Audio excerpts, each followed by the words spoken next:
One of the weirdest big names I've heard in fighting. There's people have some strange nicknames at times, but the Lemon Killer. What do you even make of that? What is that about? I don't even know what that means, but I'm gonna squeeze him like a lemon on the day we fight, and he's gonna pop. Only on SportsGrid.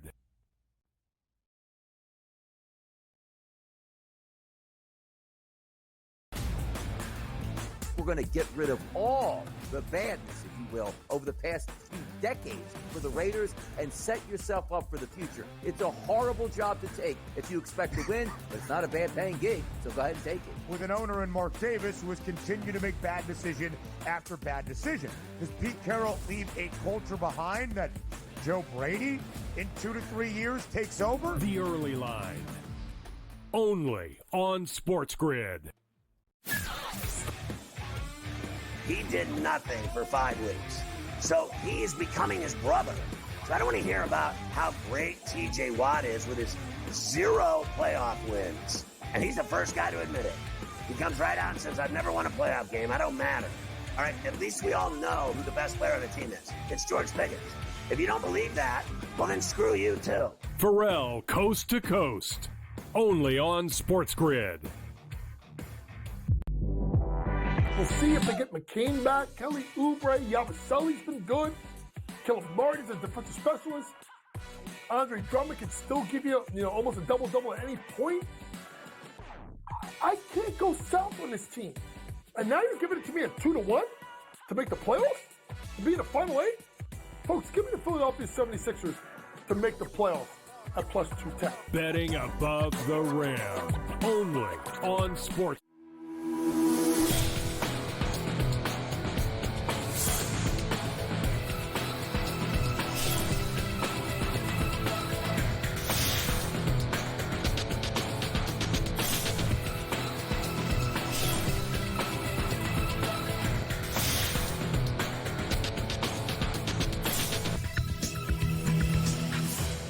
Welcome, everybody, to NewsWire. I'm Mike Blewitt in for Craig Mish today. Excited to get through all the news that's affecting the way we watch sports on the gambling front.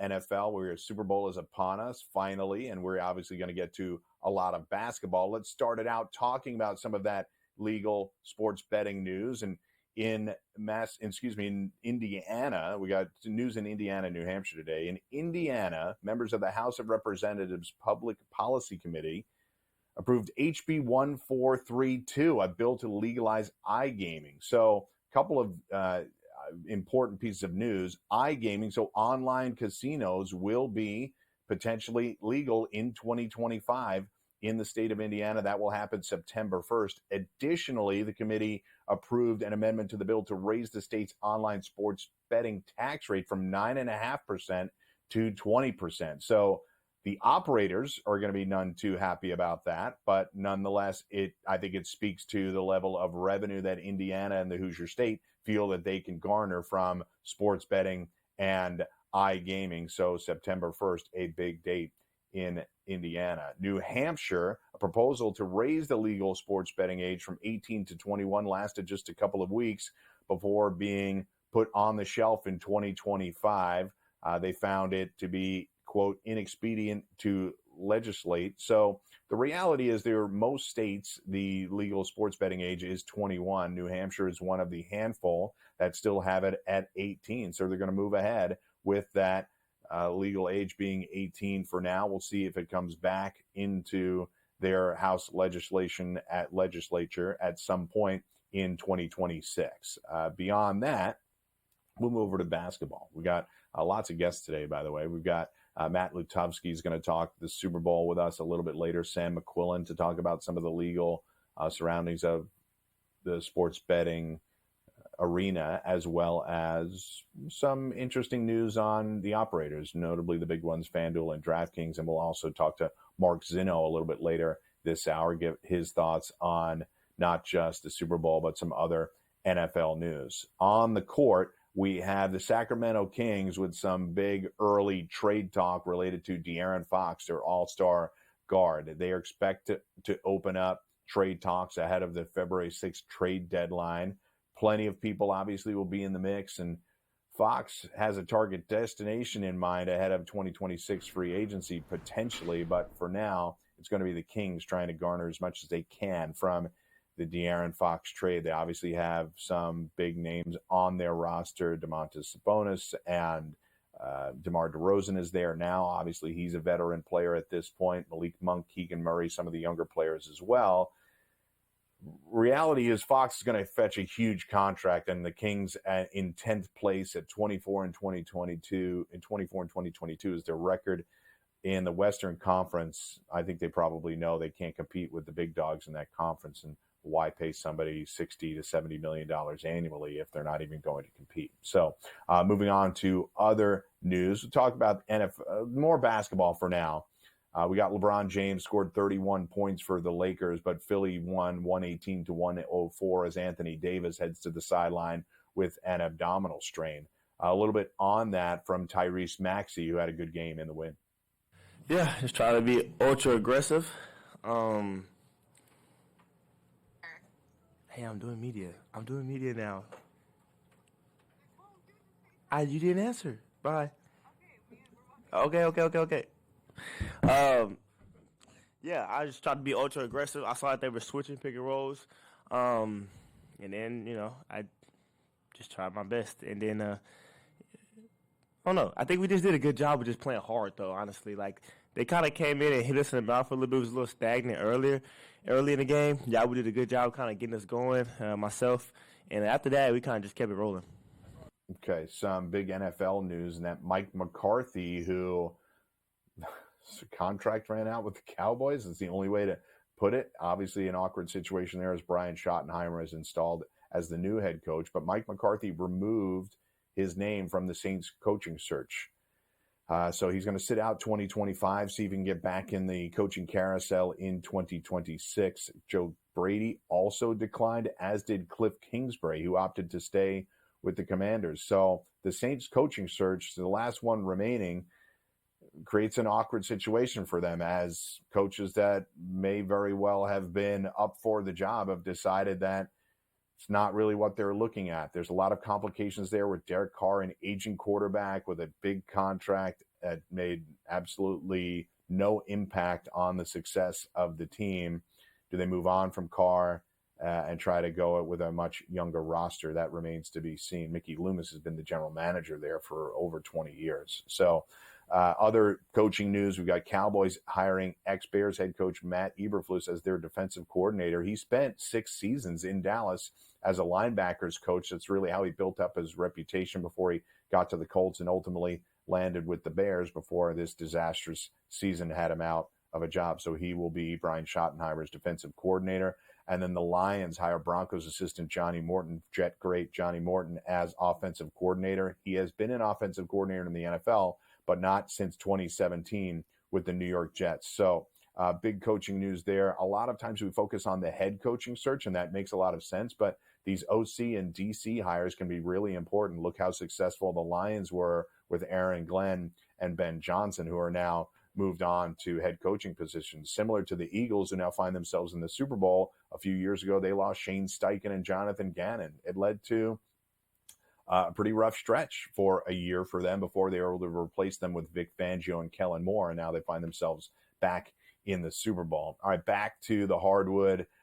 The Houston Rockets' Jalen Green goes for 25. The Rockets hold off the Hawks for their 4th straight victory. They've won 7 of 9 and moved 1.5 games ahead of Memphis for number 2 seed in the Western Conference. Here's head coach Ime Udoka speaking on that victory. Obviously looked like we were in mud in the first half. Didn't take care of the ball, didn't pass the ball, played in the crowd too much, and obviously played against some high quality teams and seemed like we had a little bit of a letdown, probably mentally as well, just being fatigued, but no excuse. They played last night as well, and things got better in the second half. What was your message at the halftime? Just wake up and play how we played against the other teams. We'd be down 20 if we played this way. To only have 6 assists and I think 11 turnovers at that point, and no offensive rebounds, and them being up 9-0 second chance points, all the things that we've done well.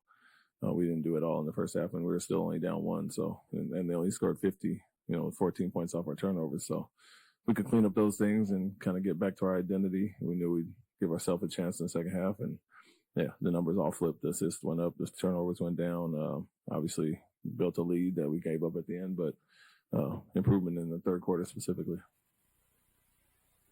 Denny Avdija scores 30 as the Blazers top the Bucks and former teammate Damian Lillard 125-112. Giannis goes for 39. The Bucks had won 9 of their last 11, but playing their third game in 4 nights. So Blazers top the Bucks. Dennis Schroeder scored 23 points for the Warriors with Steph Curry out as they beat the Jazz 114-103. Steve Kerr expects Curry to play tonight against the Thunder. Obviously, a big opponent there. And on college hardwood, Oakland head coach Greg Kampe has been suspended 1 game for his exchange with the ref, who made a very questionable call. So the Horizon League had to step in after a pretty heated exchange. I thought Kampe stepped over the line. He's obviously the hero of last year's tournament as Oakland beat Kentucky, but unfortunately, he will be on the sidelines. Horizon League Commissioner Julie Rowe-Latch made the announcement Tuesday, adding that an official made a significant error late in the game and will not work for the league again. That's pretty pointed to say they'll never work for the league again. All right, some other big news. Kentucky beats Tennessee 78-73. St. John's blows out Georgetown, ranked for the first time since 2014. St. John's won 11 conference games all year last year. They've already won 9 and find themselves in first place in the Big East. We'll be back with Matt Lutovsky on NewsWire right here on the Grid.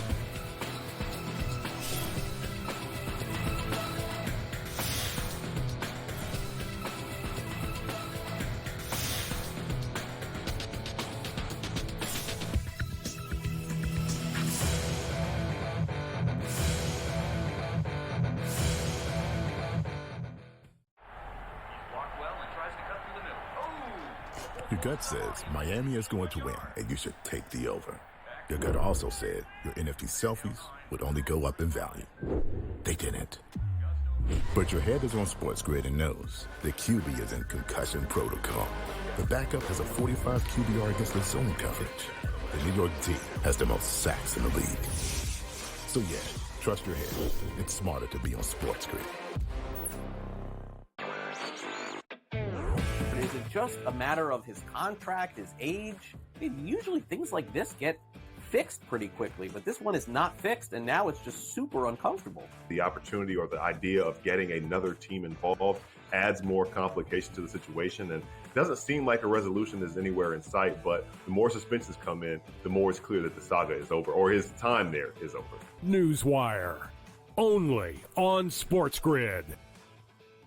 There is going to be an energy to game time decisions that you will feel night in and night out. We're going to go through every single thing, and I've got a great team behind me that's going to help me get the job done. I want this to be the place that people come to. We are going to hit every single one of those markets that you need to know about. There is not going to be a better place, I promise you, than Game Time Decisions. We will have everything at our disposal, and we will use that to our advantage. I'm Kevin Walsh. Tune into Game Time Decisions from 6 to 8 p.m. Eastern on SportsGrid. The 2 guys that can do it all. Too much electricity this morning. This is a good time. We're having a lot of fun. I had to do a triple take. Ka-ching! Why? Because of parity. I didn't mean to offend. Yeah, it's not going to happen. Load management is a dirty word. Let him rip. You know what? Circumstances provide the results. What? How do you do this once? Oh, Donnie, you've got such a good show there. A network that is booming. The Early Line, only on SportsGrid.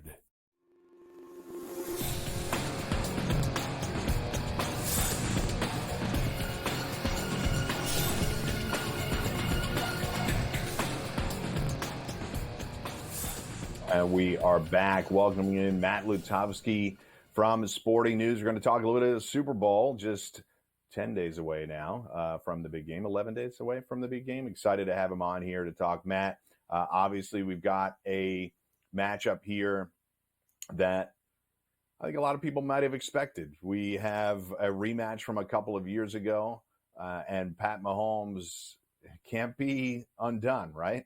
He is now in his 3rd Super Bowl in a row. It seemingly is unstoppable in the AFC, but here we have a tight game, obviously just a 1.5 point spread. I don't think any of us expected the Chiefs to be underdogs, even if we think that the Eagles have a really good chance to knock them off. Yeah, for sure. And I think that after the results of Sunday's game with the Eagles looking so dominant, and obviously the Chiefs playing another close one, which is what they do, there was a little bit of thought, ooh, this spread might be a little closer than the look aheads. Is it possible Philadelphia could have the edge? But no, it came out right away, and it immediately started moving in the Chiefs' favor as well. So certainly people trust the Chiefs. They sort of see them, basically, as you alluded to, as inevitable. We know they win these games. They tend to almost always win these games, but they have lost a couple. They have lost a couple big games. They've lost in a Super Bowl. They've lost in an AFC title before. They are not absolutely invincible. And I think this Eagles team might be a team that's sort of built to beat them with the way that they can defend overall on the back end, get some inside pressure, and then also the way they can run the ball, control the clock, and possibly take advantage of the blitzes Steve Spagnuolo likes to throw out there. So, overall, this is a fantastic matchup. If you're a football nerd and, you like X's and O's, this is a very intriguing matchup. The Super Bowl, a lot of people are going to focus on all the extracurriculars. They're going to talk about the halftime show and the anthem and the commercials and Taylor Swift and all that other fun stuff. But I think the game we're going to see on the field, even if it isn't the matchup people were necessarily hoping for, even if they think it's boring because we've seen this matchup just a couple years ago, I think it is going to be a great game. Totally agree, actually. As a professed football nerd, I do think that I picked the Chiefs to win the Super Bowl from the beginning of the year. Not exactly going out on a limb. I just didn't think there would be anybody to take them out in the AFC. As close as teams are, I didn't think they were good enough, and that proved to be the case. But going up against Philly, I'm not certain that they're going to win, right? I felt better about them beating the Niners last year, who had a lot of issues with defensive injuries, than I do going up against this squad, this Philly defensive line, this Philly rushing attack, that can neutralize just about anybody, Matt. Yeah, and the big thing that we're going to be watching, next week more so than right now is the Philadelphia offensive line injuries. Every year going into the Super Bowl, it seems like there is that one big injury that everyone's talking about. Will this person play? Won't they play? We kind of didn't get that last year. If you remember, the biggest injury was Joe Thuney, and it wasn't necessarily all that up in the air. But I do think there are some real question marks on that Philly offensive line going into next week's game. And, that's the best offensive line in the league. And it's still going to be, really good if Dickinson or Johnson are banged up. But at the same time, every single person you take out makes it a little weaker. And because that rushing game is going to be so key in beating the Chiefs, that could really hurt them. So I think, from whether, you're betting on the game, you're betting on maybe some of Saquon's props or whatever, or just a fan, that's going to be something that you're going to need to watch a lot more closely. Yeah, on Saquon, so you almost can't use as many superlatives as you want to use to explain the type of impact that he's had on the Eagles, on the league this year. He is undergoing the greatest rushing season in the history of the NFL.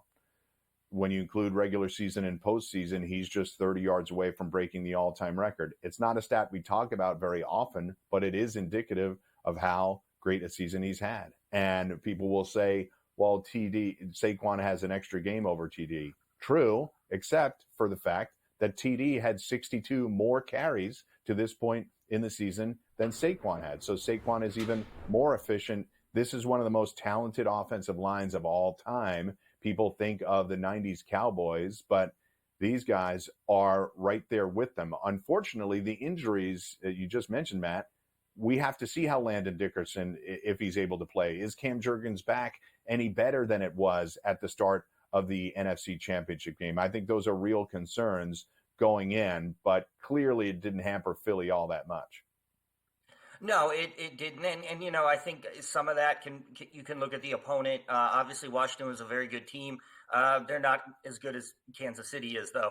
I feel confident saying that. So, yeah, those things really matter. And I think, too, from Saquon's perspective is, normally with the MVP of the Super Bowl, it's going to be a quarterback. We look at quarterbacks. It's not always, but often it is. But I'll tell you what position it isn't all that often. It's not a running back. You mentioned Terrell Davis. That was the last Super Bowl MVP running back, I believe. It's a very exclusive list. I want to say there was about 7 that running backs that were MVPs.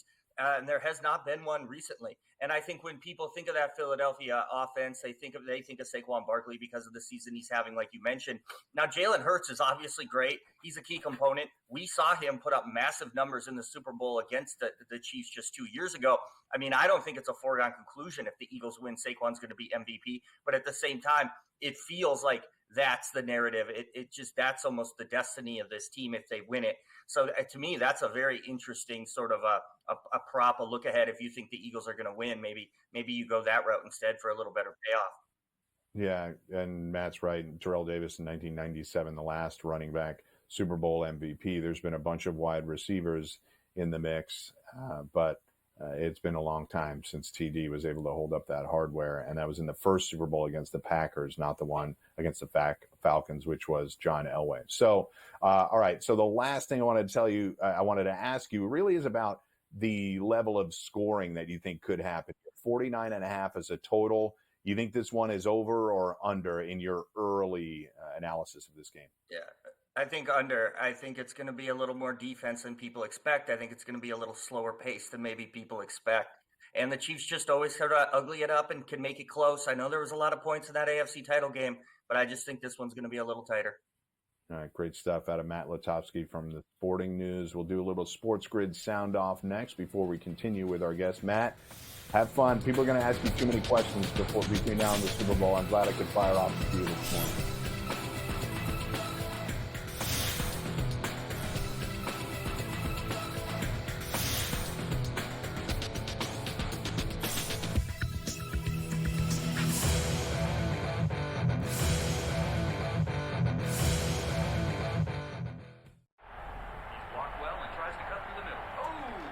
Your gut says Miami is going to win, and you should take the over.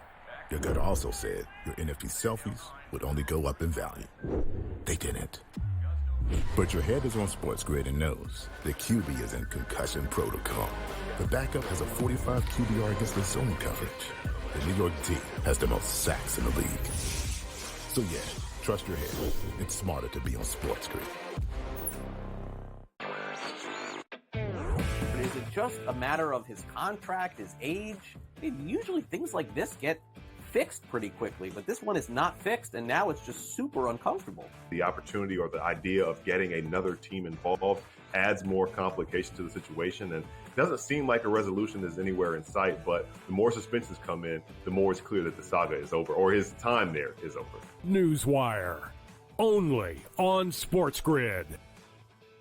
There is going to be an energy to game time decisions that you will feel night in and night out. We're going to go through every single thing, and I've got a great team behind me that's going to help me get the job done. I want this to be the place that people come to. We are going to hit every single one of those markets that you need to know about. There is not going to be a better place, I promise you, than Game Time Decisions. We will have everything at our disposal, and we will use that to our advantage. I'm Kevin Walsh. Tune into Game Time Decisions from 6 to 8 p.m. Eastern on SportsGrid.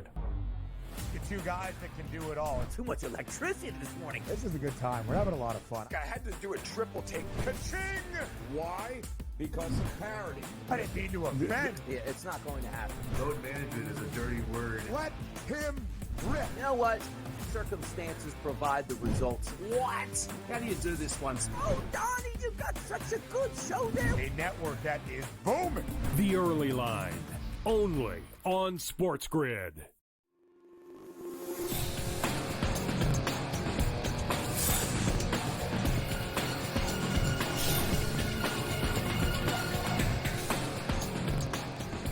And we are back on NewsWire. Thanks to Matt Lutovsky for giving us his early thoughts on the Super Bowl. I got a couple of SportsGrid sound-offs coming up here. We're going to start it off with Joe Lisi on his early thoughts on the Super Bowl.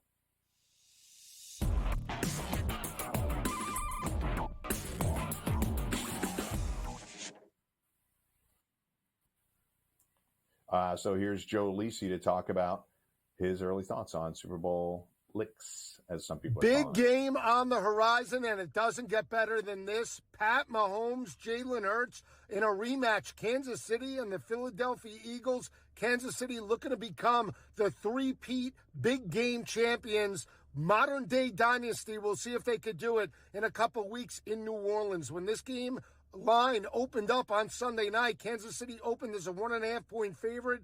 You look at the total, 48.5 across multiple books. Money's come in on the over. We saw Pat Mahomes with 2 rushing touchdowns. Kareem Hunt added one as well en route to the 32-29 victory over Josh Allen and the Buffalo Bills. What can you say about this dominating rushing attack of the Philadelphia Eagles? They ran all over the Washington Commanders. Saquon Barkley, Jalen Hurts with 3 touchdowns apiece. They dominate the Commanders 55-23 early on. This is going to be a fantastic big game. We'll see how it plays out early on. I'm taking the points with the Eagles.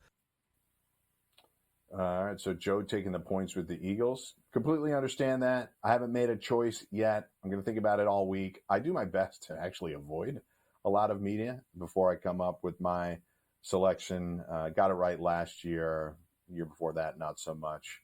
The Bengals-Rams Super Bowl, I called the score, hit 100-1 shot, so hopefully I can help everybody out there again this year.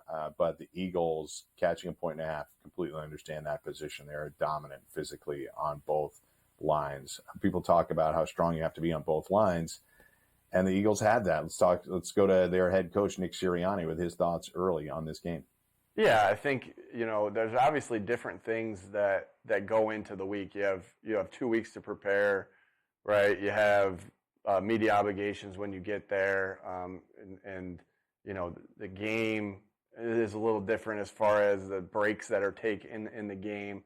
And so I think at the end of the day, it does come back to what we've talked about all year, just controlling what you can control and being in the moment of where you are. And I think, when that is what you're conscious of and you're focused on through an entire year, it serves you well and going into this. So it's going to have to be the same stuff, just under some different circumstances as far as the way the game and the week lead up to it. All right, finally, Andy Reid on his thoughts. I find Andy Reid to be kind of somebody that a lot of people root for. I think he's very respectful of other coaches, and he knows what the challenge is ahead against the Philadelphia Eagles. He talks about it. Listen, it's about the game, right? It's about how you perform in the game, and the Eagles didn't get there because they're not a good team. The Eagles got there because they're the best team in the NFC. They're a great football team. And so, as coaches, we got to dig in and get going and make sure that we can feed the players a good game plan for them. And most of that work, Matt, gets done this week. I know it's a 2-week period before the game, but once you get down to New Orleans, it's a bit chaotic. So you want to make sure you take care of business now. Yeah, it can be chaotic, but for a veteran coach like Andy Reid, I have a feeling that stuff's all going to be out of the way. Last year, Vegas had the opportunity to be very distracting, but it wasn't. It ran very smoothly. I was out there, ran very smoothly from a logistical standpoint for all media, and the players weren't really around that much. I believe the Niners stayed really far away from the Strip, and I think New Orleans – there's only so far out that they'll stay, but they're not going to be walking around Bourbon Street or anything like that other than pre-designated team and NFL activities. So the fact that there are so many players that have played in the Super Bowl before in this game fascinates me. Lots of offensive players for the Chiefs. Their key defensive players have all been to the Super Bowl multiple times. You have Philly, which has some newer blood defensively, which I think is going to be a key factor in this game. Guys like Quinyon Mitchell and Cooper DeJean are veterans, as is Jalen Carter's are not veterans, and Jalen Carter has a couple of years under his belt, but he doesn't have a lot of Super Bowl experience. How can those players step up in the biggest moments during this game? I think that's the thing I'm going to be thinking about the most. Can the Chiefs take advantage of very talented but younger players on the Eagles' defense? I think that's a path in which they can win this game. All right, we'll head to break right now. When we come back, it'll be Sam McQuillan from Legal Sports Report keeping us updated on everything right here. Please watch.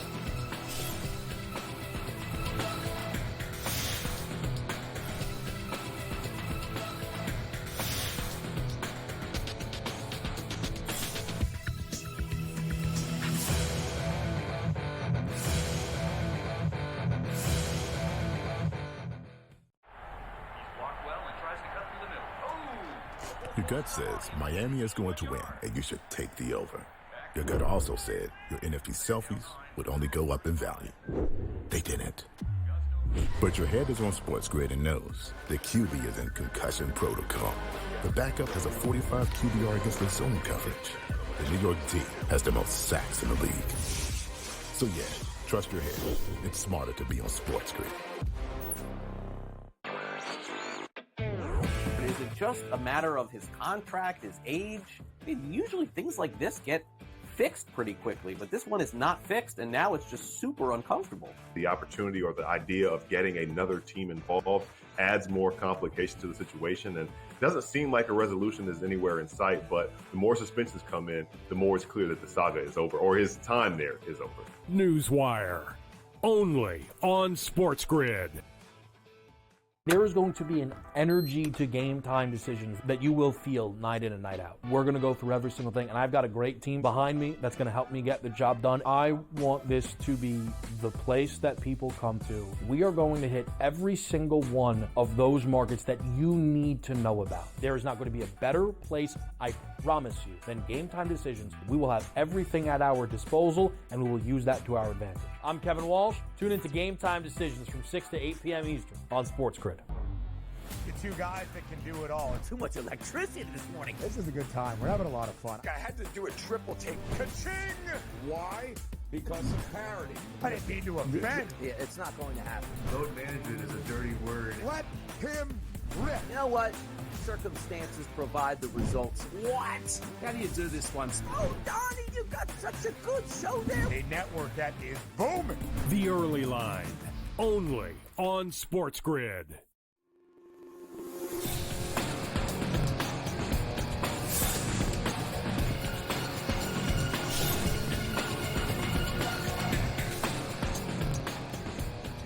All right, we are back on NewsWire from Legal Sports Report. We've got Sam McQuillan coming in to talk about, guess what? The Super Bowl 59 is upon us, Sam, and obviously people are going to have a lot of stories related to it, a lot of angles. I think the good news is we have two of the best teams. This isn't a quirky, fluky Super Bowl appearance like when the Rams played the Bengals a few years ago. Fun Super Bowl, but it was a little bit of a curveball. We did not expect either of those teams heading into the playoffs to make it. On the NFC side, Philly was your one or two choice. On the NFC side of Philly was your one or two choice, and the Chiefs were your number one choice in the AFC. So we got some favorites going up against one another. Yeah, it's a really good matchup in the Super Bowl, like we were just talking off camera, between, the Chiefs, obviously. They're now putting together this dynasty and a really good physical Eagles team with a lot of stars on both sides of the football. And to no one's surprise, that means it's going to should be another great Super Bowl for the sports books, who are expecting total betting on this game to grow 15% this year compared to last year. And we're expecting about $15 billion total to be bet on this game. It would be the 7th year in a row that there's a new Super Bowl betting record, which obviously isn't surprising when you go back to the Supreme Court decision in 2018 that allowed states to legalize sports betting and really led to this whole boom that kind of leads our whole lives.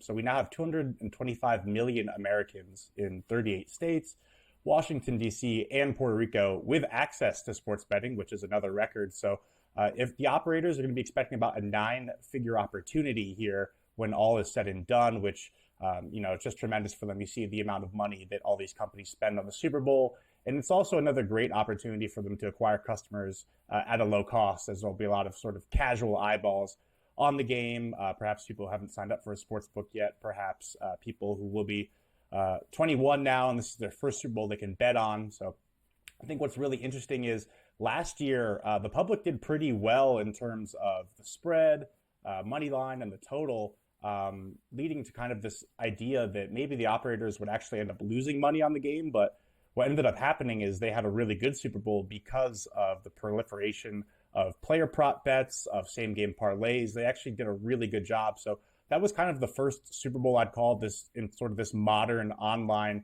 betting world where the traditional bets really don't matter as much for operators. If you look at any state, it's about 1% of the money they take in bets a year is on the Super Bowl. So it's a huge amount of money we're talking about here. And for the operators, it's a really good chance to differentiate themselves, Obviously, FanDuel has their kick of destiny. They have different advertisements, but it's going to be really interesting to dig into the numbers and see, if you have all this money being bet, how do they kind of profit from that? And, back to the matchup, you have Travis Kelce, you have Patrick Mahomes, you have an MVP candidate in Saquon Barkley, Jalen Hurts is on the Hulu commercials. You have a lot of really big names playing in the Super Bowl, which should be really good for the prop bets, for the anytime touchdown bets that a lot of the books take. Philadelphia is, it's in Pennsylvania, which is a huge sports betting state. The Chiefs don't play in a legal sports betting state. Missouri has legalized sports betting, but it doesn't have it yet. But they've been one of the most popular teams to bet on just for the the past half decade. So the fact that you have two really strong teams with a lot of stars should be good for the bets as well. Obviously, you'll have Taylor Swift on the broadcasts, so it should be another record year, and really interesting to see what they do kind of now that they've kind of figured out this model of not necessarily needing to win on the spread, to win on the total, to win on the money line. So limited data suggested about 25% of all the money bet is going to be at least in the same game parlay. I think that's, kind of shortchanging it. I think that we'll actually see a lot more. So it'll be really interesting to see what happens here. Oh, totally agree. You took the words out of my mouth. I think parlays are the way that they get some new customers in here. You see interesting payouts, obviously, on these parlays. But as you and I would concur, there's a reason that there's larger payouts. It's a much lesser chance of them happening. But I think this does highlight something that you and I have known, and probably a lot of people watching this broadcast have known for some time and listening, that the books aren't necessarily looking for a side, right?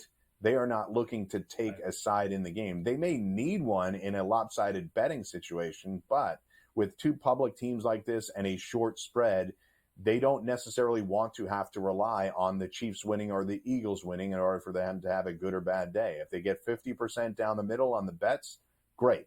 We'll make it up somewhere else. They like the volume, obviously, and the juice paid to them, but prop bets and parlays are key and big winners, especially in the parlay front for the books.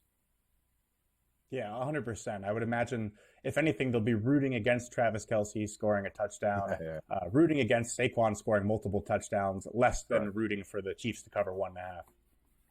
Correct. Saquon minus 195 anytime, plus 400 to score that first touchdown, and 2 touchdowns plus 290, which is an amazingly short price to score 2 touchdowns. It's a very hard thing to predict. He scored 3 the other day, which would be 15-1 if he goes back-to-back on scoring 3 touchdowns. So did anything related to the lines, obviously a short line, Chiefs a short favorite, or the total, did that raise an eyebrow at all? I thought it was about what I expected, maybe a point higher on the total, but these were the hypothetical lines that were put out there, and they haven't moved at all. Yeah, the total to me seems lower than I kind of would have guessed, considering last year, you went to overtime, and the Chiefs obviously have been in a lot of close games again this year. I mean, it's hard to factor in having overtime, but I think it'll be a close game given the fact that, while the Eagles can run the ball very well, they've shown that the Chiefs can put up a lot of points in a quick hurry. So I wouldn't be surprised if, the Chiefs got out ahead and then the Eagles are kind of playing catch up. They do have a lot of, weapons of their own. So when there's so many big players involved and so many names and so many popular bets for anytime touchdown, it's hard for me to see it being a low-scoring game. Yeah, Sam, you'll appreciate this stat, as will everybody watching and listening. Patrick Mahomes has trailed in the fourth quarter in 9 playoff games. He has come back to win 6 and forced OT in 2 others before losing. He has a 132.2 QB rating with 5 touchdown passes and 1 rushing touchdown when down 1 to 8 points in the fourth quarter of OT or in the fourth quarter OT of a playoff game, leading scores on 13 of 14 drives. So for all the Bills fans that are complaining about calls, and what I was saying earlier, Sam, off air, is you can't go in hoping to win a close game against the guy. You have to try to put him away. So I'm wondering how aggressive the Eagles will be. Yes, they'll run the ball a ton, but will they take more shots? Will they be more aggressive in scoring touchdowns, knowing that in a field goal game, the odds are not in their favor? Yeah, 100%. 100%. I can't agree more. Especially, you talk about Saquon as a great guy to run the ball with. I mean, he's also incredible in the pass game as well. So I think it'll be a high-scoring affair. Right. All right. So on this same front, obviously, DraftKings and FanDuel and other stocks will be excuse me, a little technical issue here, but DraftKings, FanDuel, and other operators will be in a situation where they'll be taking a lot of bets. Do you think that relative to their value and other operators' value, this is going to be a boom year for stocks and trading stocks of these kinds? Yeah, definitely have to say so. I think that's what kind of all Wall Street is saying. Anytime you talk to them, it's DraftKings and their FanDuel's parent company, Flutter, are really the main stocks they're watching this year, especially with events like the Super Bowl. I think they kind of separated themselves last year in terms of those companies we're talking about, being able to profit more from not just the outcome of the game, but a lot of things that happen in between the lines. Wall Street's expecting about 25% growth for the gaming sector this year. And the way they're trying to monetize that is focusing on DraftKings and FanDuel, investing in those top-end stocks that give you an opportunity to kind of get ahead of the rest of the game. So I would say that this will definitely be a big event for them, and those are the two names to watch for sure. All right, great stuff. I'm sure we'll talk to you again before the Super Bowl. Sam McQuillan here from Legal Sports Report, giving us a nice little zoomed out version of what's going on with the Super Bowl and the operators. Sam, we'll talk to you again soon. When we come back, we'll be talking to our own Mark Zinno about, guess what? Super Bowl 59.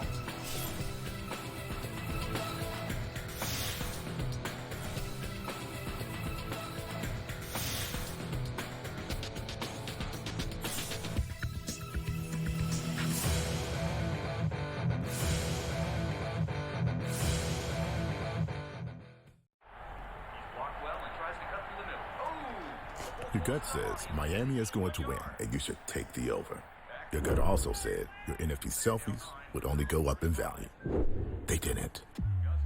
But your head is on SportsGrid and knows the QB is in concussion protocol. The backup has a 45 QBR against the zone coverage. The New York D has the most sacks in the league. So yeah, trust your head. It's smarter to be on SportsGrid. Is it just a matter of his contract, his age? Usually things like this get fixed pretty quickly, but this one is not fixed, and now it's just super uncomfortable. The opportunity or the idea of getting another team involved adds more complication to the situation, and it doesn't seem like a resolution is anywhere in sight, but the more suspensions come in, the more it's clear that the saga is over, or his time there is over. NewsWire, only on SportsGrid. There is going to be an energy to game time decisions that you will feel night in and night out. We're going to go through every single thing, and I've got a great team behind me that's going to help me get the job done. I want this to be the place that people come to. We are going to hit every single one of those markets that you need to know about. There is not going to be a better place, I promise you, than Game Time Decisions. We will have everything at our disposal, and we will use that to our advantage. I'm Kevin Walsh. Tune into Game Time Decisions from 6 to 8 p.m. Eastern on SportsGrid. The two guys that can do it all. Too much electricity this morning. This is a good time. We're having a lot of fun. I had to do a triple take. Ka-ching! Why? Because of parity. I didn't mean to offend. Yeah, it's not going to happen. Load management is a dirty word. Let him rip. You know what? Circumstances provide the results. What? How do you do this once? Oh, Donnie, you got such a good show there. A network that is booming. The Early Line, only on SportsGrid.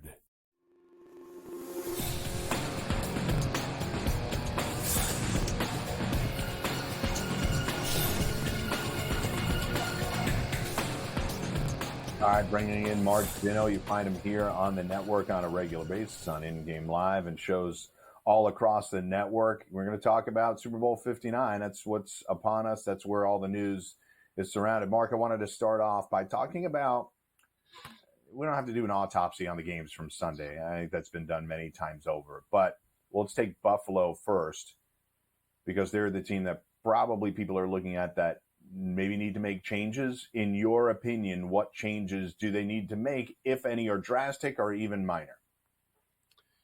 Well, look, if you're Buffalo at this point in time, you have to take a hard look at whether Sean McDermott is the guy for you. I mean, remember, The Buccaneers were an irrelevant franchise. Tony Dungy showed up and took them to NFC Championship game after NFC Championship game. They made a change to John Gruden. They won a Super Bowl. The Denver Broncos were irrelevant for a while. John Fox brought them back, right? They made the change to Gary Kubiak. They win a Super Bowl. I mean, at some point, you have to begin to wonder, not that necessarily whether Sean McDermott is a bad coach, although I have a ton of questions about the way he does a game. In particular, one, why you don't throw a challenge flag on the third down before the fourth down that was supposed to be a first down by Josh Allen that wasn't. The third down by Dawson Knox clearly made the line to gain. You got to challenge that there. Didn't do it. And then, moreover, James Cook, 6.8 yards a rush, 16 yards per reception, final drive of the game, not even on the field. Sorry, head coach. That's a you call. Get in the headset. Tell Joe Brady, I want James Cook to get the ball because that's what I want with the game on the line. So I have all those questions. I think it's fair to ask the question whether Sean McDermott is the guy that can get this team over the top. He's done an amazing job at resurrecting the Bills and bringing them back to life and putting them in this position. But Andy Reid did that for the Eagles too, and they got rid of him, right? And then they ended up winning a Super Bowl with Doug Peterson. Like, at some point in time, the only thing you can change is the voice at the front and hope for the best. Yeah. You know, for me, I'm with you in saying that there's an approach issue. And really, my general issue with it is that why are you trying to beat the Chiefs in a close game? You have to be super aggressive to beat them. And we can talk about refs calls and all of that kind of stuff. But you're chasing points in the first half with 2-pointers versus extra points, which I generally don't. Right. I don't mind if coaches are aggressive and go for two. But you and I both know he doesn't do that. So he coached differently in this game and found himself chasing points late in the game. The fourth down call, I totally agree on the challenge flag and everything else. But when it comes down to it, there was a lot of time left in that game. You didn't get stops. You were bad on third down defensively. Bad. 5 of 9 the Chiefs hit on third down, and then the lone fourth down that they needed, they got it as well, which means they're not even getting to third down, Zinno. They are picking up first downs on first and second down. McDermott comes from the defensive side of the ball. The Chiefs, you know how many times they scored 30 points in a game during the regular season this year in a regulation game? Once. Against the Carolina Panthers, maybe one of the worst teams in the league. You know how many times they scored 32 points in a game this year? 0. They gave up they scored the most points in the AFC Championship game they scored all year long. You just can't let a team that routinely has problems getting to 21 score 32 on you when you are a defensive guy. At this point, you've had enough reps against this team. Why are you getting out-coached in these biggest moments? It's a problem. Yeah. So Washington, real quick, obviously a lot of questions to be answered for them moving forward. They seem to have the right culture, the right quarterback moving ahead. There's a lot of guys on 1-year deals there. So I think this is still 1 year in a multi-year building process. So I have no big notes for Washington. Well, they got to fix the defense, right? They got to fix the secondary most importantly. And that's on Dan Quinn. That really will be the cap of this team and what they can do. Look, if you can't stop people in this league, go look at the Chiefs. Again, they're not scoring a ton of points, but they win 15 games because their defense is lights out. And that's more important. Jaden Daniels, for all the accolades and how great he's been, fantastic. But again, you're not going to be able to get over the hump without a defense that is serviceable. Again, see Buffalo. You have to be able to stop the other team in these big games, and defense has to lead the way. So Dan Quinn's got a big challenge in front of him, fixing a secondary that wasn't aided by Marshawn Lattimore and wasn't able to stop anybody all year long. I mean, look at the game that Washington won over Philadelphia. Jalen Hurts not in the game, and a backup quarterback still helped them put up 33 on you in a game you only won by 2 points at home and overcame 5 turnovers. That's exactly right. Fix a defense. Yeah. All right. So Super Bowl 59, we don't line the total. I don't quarrel much with what they've put out there. I'll ask you this question. Between Chiefs offense or defense, Phillies offense or defense, is there one unit of those 4 that you're most concerned about being able to step up in the Super Bowl? I mean, the running game for the Eagles, if the Chiefs can shut it down, that's what they do well, is stop the run. If they can shut it down and force Jalen Hurts to beat you through the air, that's a real problem. I would tell you this much. For 2 of the top 5 defenses in the league that we looked at this year, it's a really high total. 49.5 is a really high total when you're playing the number 2 defense in the league in Philadelphia. And I guess the Chiefs weren't top 5 by the end of the year. But a top 10 defense, right? Like that seems like a bigger number. But I don't know anybody who's not saying we're not going to see points in this game. There's just too many weapons on the offensive side of the ball for both teams that make you go, yeah, we're going to see some points here. So I think it really boils down to, you know, the Eagles defense being able to shut down Patrick Mahomes in the offense, which I think they can do. And then really how much can Jalen Hurts in the offense and Saquon Barkley have success? I mean, they'd be the first team all year long to pretty much bottle up Saquon Barkley. Would you put it past the Chiefs to have that sort of fortune go their way, that they figured it out? Spagnuolo is as good as it comes, and he knows the Eagles pretty well from his time in New York, coordinating for the Giants. So it's not like unaware of what it's like playing the Eagles and what they do really well. So I look at the run defense for the Chiefs being, you know, the kind of linchpin for the entire game. Got it. All right. So early lean for you. Any bets early on that you really jump out for you? I mean, I listen. I took Saquon when it was plus 290 to win the MVP because that number wasn't going to go up.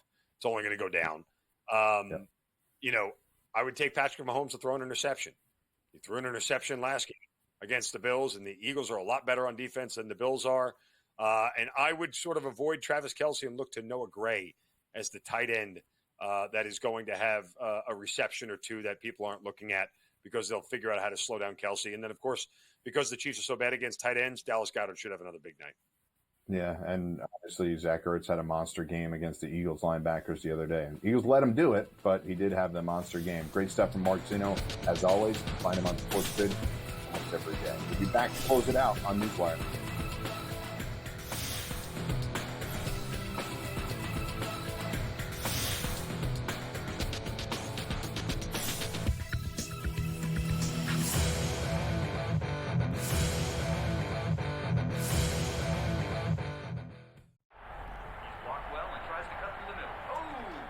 Your gut says Miami is going to win, and you should take the over.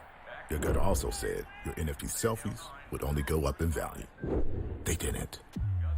But your head is on SportsGrid and knows the QB is in concussion protocol. The backup has a 45 QBR against the zone coverage. The New York team has the most sacks in the league.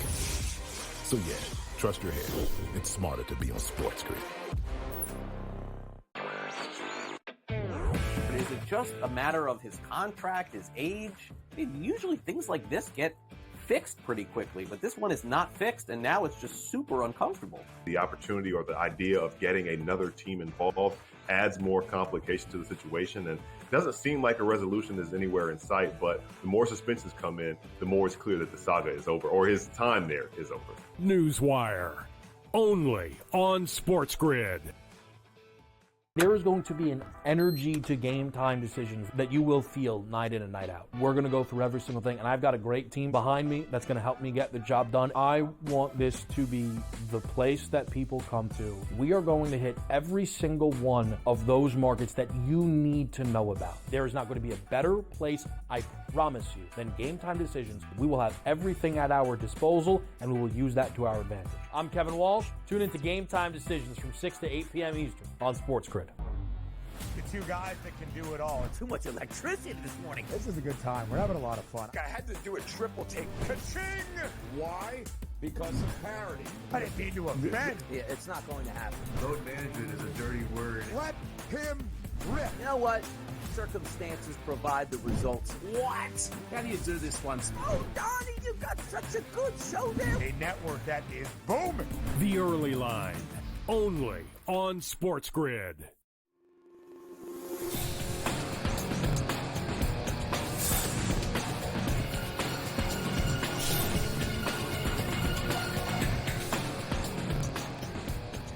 Back to close out NewsWire. Thanks for everybody for watching and listening to our guests, Matt Lutovsky, Sam McQuillan, and obviously Mark Zinno.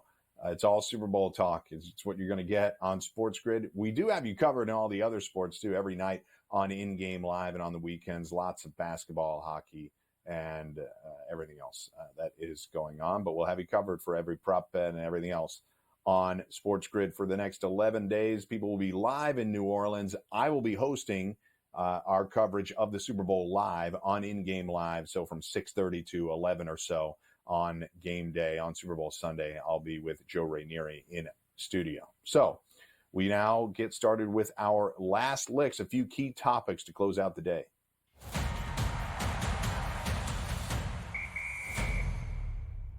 Okay, according to Adam Schefter, Browns general manager Andrew Berry told reporters, Mary Kay Cabot and Akron Jackson that he won't trade Myles Garrett this offseason, no matter what Cleveland is offered. So that's a pretty big statement. Obviously, Myles Garrett, one of the top edge rushers, one of the top defenders in the entire league. They say off limits. I get it, but the Browns are a team that is in salary cap hell and stinks. Number 2 pick in the draft for them. Obviously, the conundrum with Deshaun Watson, his comeback from a second Achilles injury, does that have him on the shelf for all of 2025? What do they do with the backup? What do they do at quarterback, period? I think you have to be at a situation right now where you're looking past Deshaun Watson and trying to figure out how to get out of cap hell. Would trading Myles Garrett help? Potentially, but you are obviously trading your best player by a wide margin. All right, next up is the Las Vegas Raiders. They've interviewed Dolphins QB and passing game coordinator, QB coach and passing game coordinator Darrell Bevell today for their offensive coordinator job.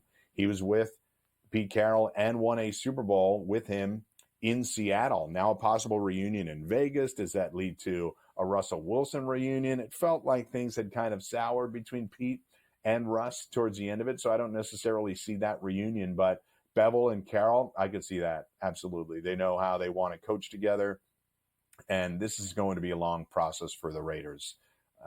Don't root for anybody to get fired. I didn't think Antonio Pierce was the guy to take them to the next level. I think Pete Carroll steadies the ship going up against extremely competitive teams and head coaches in Andy Reid and Sean Payton and Jim Harbaugh in his own division.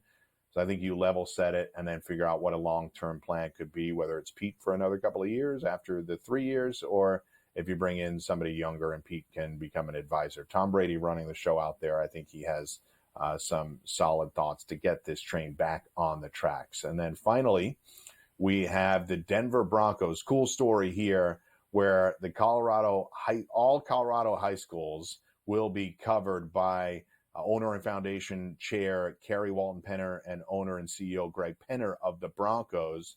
Rydell is going to be launching an initiative to distribute 15,000 new Axiom helmets for free to every high school program in Colorado. Obviously, the helmet technology is increasing year over year to make them as safe as they possibly can be. Football is still a violent sport, but that helmet technology could prevent some concussions and some head injuries that I've tried to legislate out of the game as best we can. You can't eliminate it completely. So cool stuff there from the Broncos and Colorado high schools. So Myles Garrett, not to be traded, so they say. The thing I always say about teams coming out and saying we absolutely will not trade that guy means we will not trade him for the offers that we're getting right now. I would really find it hard as a Browns fan if they were to trade Myles Garrett, but I don't know really what the path is forward for them. They are clearly the worst team in their division. It's like the Raiders, the situation. They're clearly the worst team in the division. So they had to level set and hire new people. The Browns like their front office, but their owner meddled and signed a quarterback, giving up multiple first-round picks and giving him guaranteed money. No other team has done that except the Vikings with Kirk Cousins, and it was a shorter term and less money. The salary cap goes up every year, and it'll be probably in the range of $280 million as we head into next year, give or take a couple of million. So those salary cap hits get reduced year over year, but you have a dead cap hit in the range of, I believe, $99 million for Deshaun Watson. So he's going to be on the team one way or the other unless you can find yourself out of it legally. So that's it for me on NewsWire today. I hope Greg is feeling better soon. Otherwise, you might see me again before the end of the week. Thanks for watching NewsWire, and tune in to me on Super Bowl Sunday on In Game Live. We're going to have a great time. Hope you have a great time the rest of the week.